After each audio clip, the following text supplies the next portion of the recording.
Well, with Donald Trump's scattershot approach to trade, promising border taxes, bilateral deals, and America First spending plans, Ottawa is scrambling to preserve its relationship with its largest trading partner. In that spirit, Alberta Premier Rachel Notley will head to D.C. this weekend to try to make some allies in the new administration. For more, Bloomberg Parliament Hill reporter Josh Wingrove joins us from Ottawa. Hi, Josh. So what exactly is Alberta looking for from Donald Trump? I think they're looking for the status quo, Lily. I think more than anything. Rachel Notley is not the first Alberta Premier to go to Washington. It's something of a tradition, but I think it's the latest in what reflects sort of an across-the-board effort here in Canada. You have Justin Trudeau, the Liberal Prime Minister, being helped by Brian Mulroney, a former Progressive Conservative Prime Minister, and Rachel Notley, the new Democrat Premier of Alberta, is following suit. There's pretty much every politician in Canada is heading to Washington to try to fight for an exemption, more or less, that Canada won't be hit with the same measures that Donald Trump may be preparing for other countries.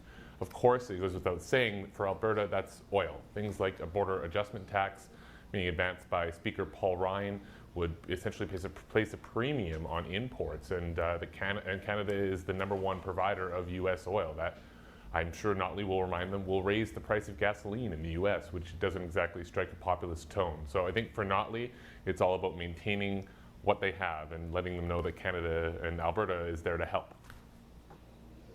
And as you know, Finance Minister Bill Morneau will be having his first meeting with his counterpart, Steve Mnuchin, next week.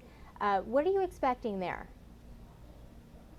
Yeah, the readouts from that, they had their first call yesterday, and it was interesting, and Mnuchin sort of spoke largely about what Donald Trump spoke about when Justin Trudeau met him earlier, and that is that Canada and the U.S. have a deep trading relationship. They're looking to preserve it. So the early signs there are that Canada is going to get in the Treasury Secretary someone that is not looking to target Canada. So I think Bill Morneau will be hopeful. We don't really know the schedule other than the Canada Finance Minister is going to go to D.C. and meet Mnuchin there.